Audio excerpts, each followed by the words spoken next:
varios temas que convocan para nuestro próximo invitado, es el legislador Marcelo Ramal. Gracias por estar con nosotros, Marcelo. Gracias por la invitación, Luis. Primero, el jueves hay un paro. Hoy conversábamos con Cristian Castillo, con sectores de la izquierda que decían hay motivos para este paro, se va a buscar la modalidad, si habrá piquetes o no. Me gustaría un análisis de esto. Bueno, sí, indudablemente que el paro tiene sobrados motivos. En primer lugar, por la oleada de suspensiones y despidos. Es indudable que el derecho al trabajo mismo está en este momento en tela de juicio, pensando en lo que está ocurriendo, no ya solamente en la industria automotriz, en las autopartistas, sino también en la industria de la construcción, entre los trabajadores de comercio. Es decir, efectivamente, en los últimos meses, la crisis económica ha golpeado duramente a los trabajadores. Luego, la franja de trabajadores que permanece en su trabajo o que ha logrado renegociar paritarias, sufre otra confiscación que es la del impuesto al salario. Y a esto se suma una inflación que ya nadie duda que no va a ser inferior al 40% en el año. Entonces, la necesidad de una reacción colectiva de los trabajadores está fuera de duda. Es indudable que los dirigentes de la CGT opositora y otros incluso demoraron largamente esta decisión, que debió, en función de estas necesidades, haberse planteado mucho antes. Nosotros, como en otras oportunidades, la izquierda va a parar en función de estas reivindicaciones muy fundadas, sin que ello implique la menor solidaridad con la dirección o la cúpula sindical que ha convocado al paro, ¿no es cierto? Esto es interesante, ¿no? Algunos sectores dicen cómo es la izquierda que se siente aliada a Moyano o a Barrio Nuevo. No, ocurre lo siguiente. Nuestra crítica, incluso más severa, a Moyano y a Barrio Nuevo, es su pasividad frente a muchas de las cuestiones que viven los trabajadores. Es indudable que estamos hoy en la Argentina ante la realidad de un sindicalismo empresario. ¿Cómo pueden muchos de ellos defender realmente los intereses obreros cuando muchas veces son titulares de empresas?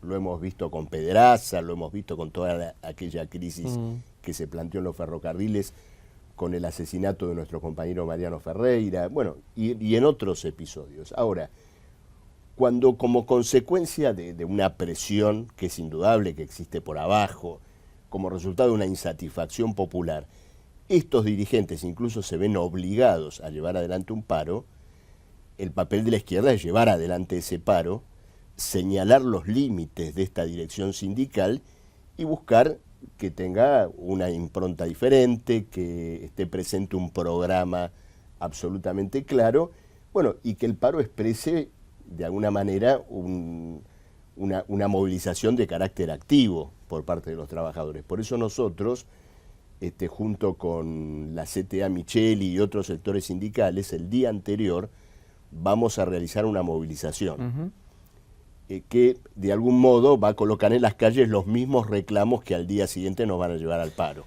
Hoy Jorge Capitanich, el jefe de gabinete, dijo que los sindicatos que convocan y las organizaciones, incluso algunos medios, están financiados por los fondos buitre.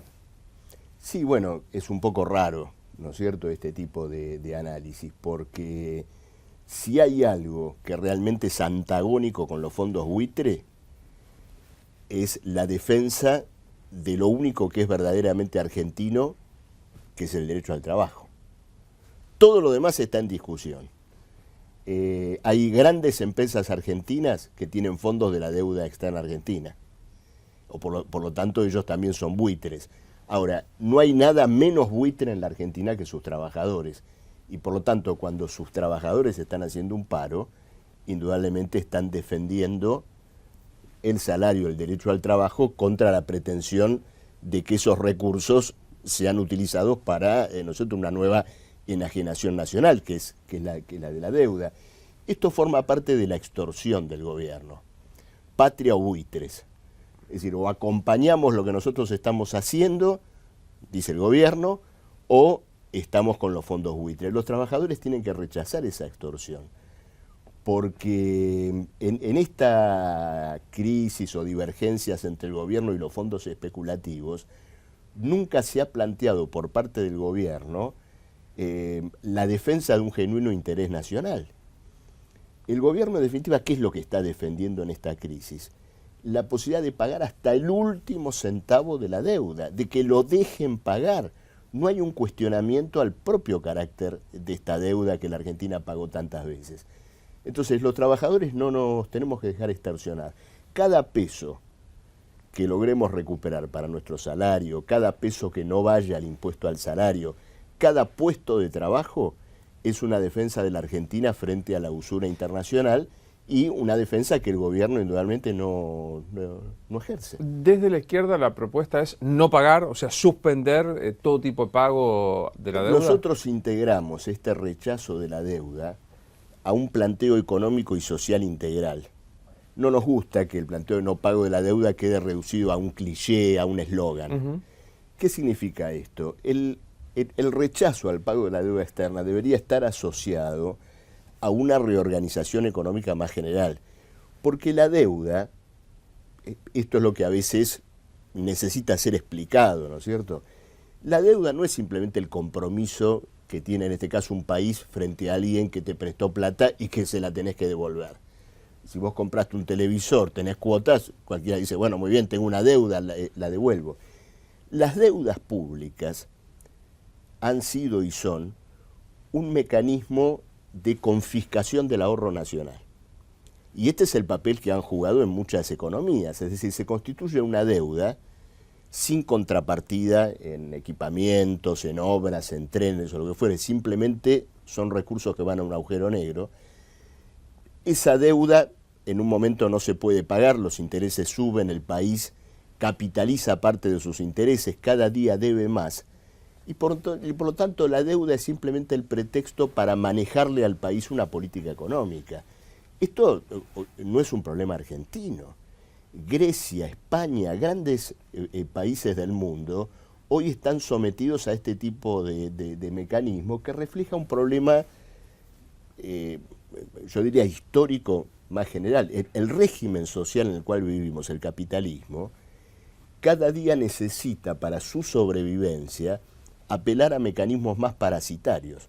Por ejemplo, este de la deuda pública, es decir, transformar a los bancos en grandes usureros del mundo y vivir de la captura de los recursos de un país. Esto es lo que nosotros queremos cuestionar profundamente, y esto asociado a una transformación social. Si la Argentina impugnara el pago de esta deuda, debería plantearse al mismo tiempo establecer una banca pública centralizada que maneje el ahorro nacional y replantear totalmente nuestra relación con el mundo, a partir de que nuestros recursos, los recursos de las exportaciones, el manejo de todo lo que el país no consume inmediatamente, pasaría a ser, ¿no es cierto?, dirigido y pensado a partir de una planificación consciente con una intervención muy activa de los que en definitiva viven de su trabajo.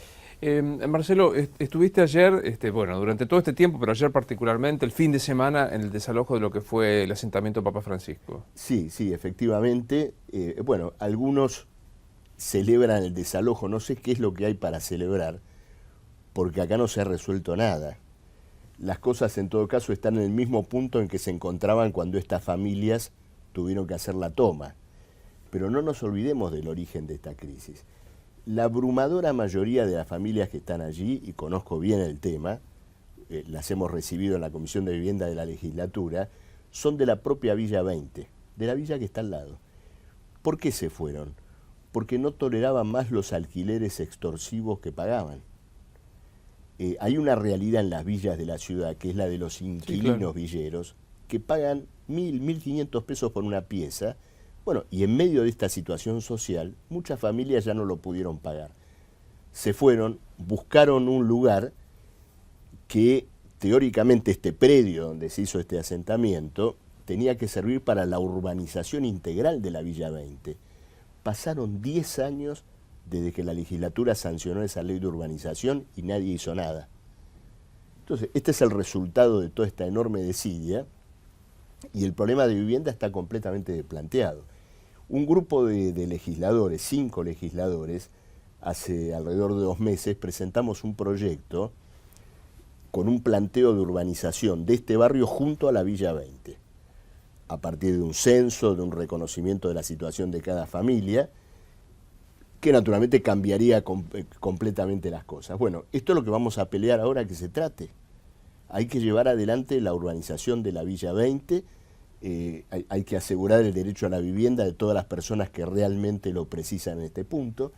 Se habló mucho de la cuestión de mafias, de delincuencia.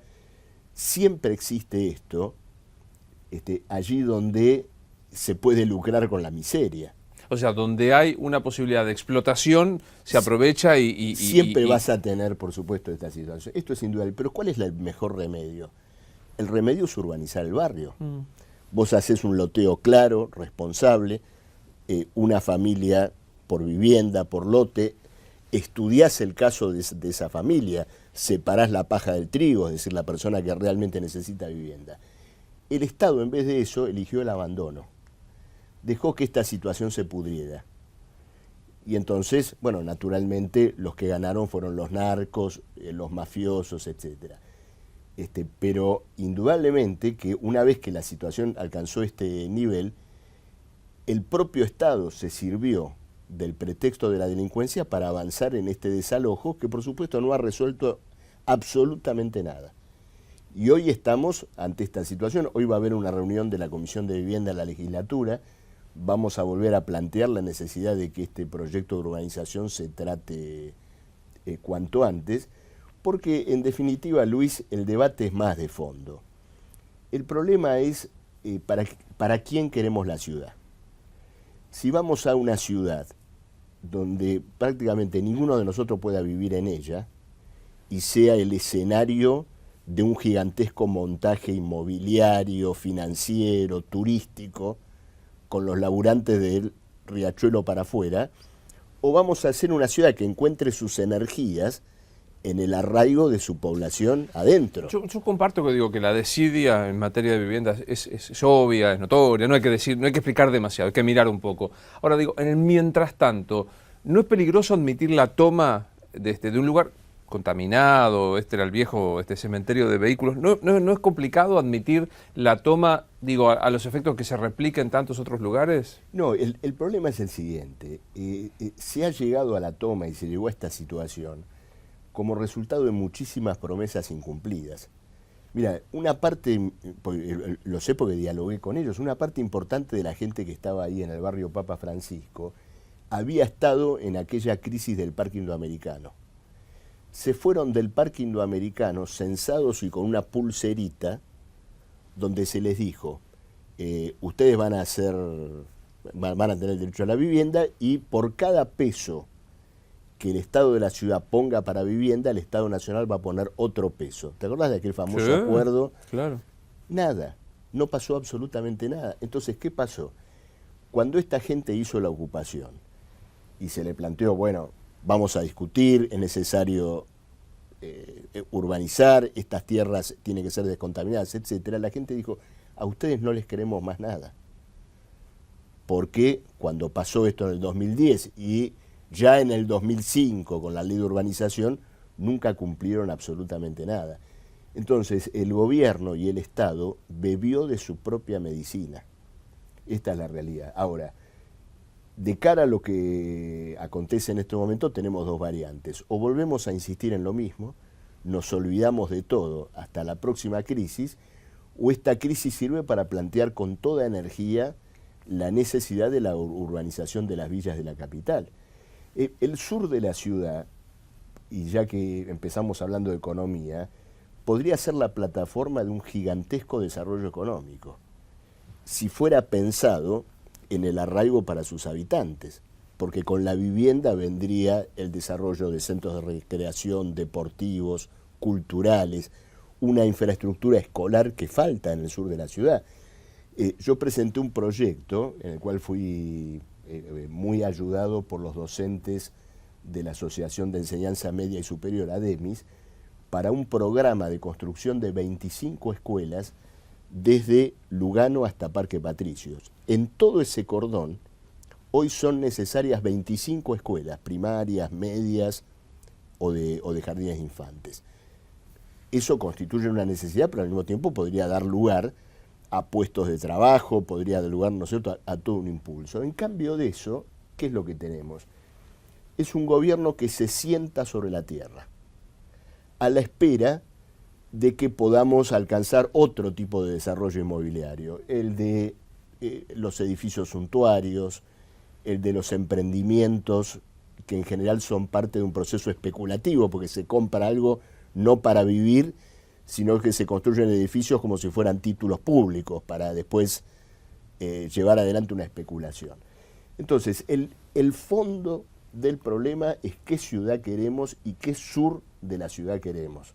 Este es el punto que realmente está en debate, Marcelo, o por lo menos el que deberíamos tratar de debatir, ¿no? Para cerrar, estamos a un año y un poquito más del cierre del gobierno de Néstor y Cristina.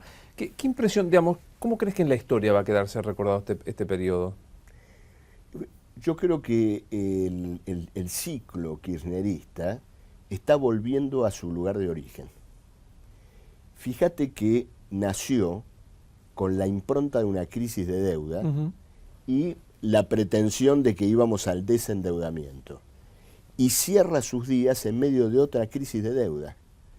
Porque, un poco volviendo al punto de partida, en vez de replantear esta situación de sometimiento nacional, de exacción del ahorro que implicaba la deuda, en vez de replantear en aquel momento este problema, el kirchnerismo rescató absolutamente todas las hipotecas, hasta Repsol incluso, que fue el gobierno mismo el que dijo que su actividad en YPF debía ser investigada. Como consecuencia de eso termina sus días en medio de otra crisis de deuda.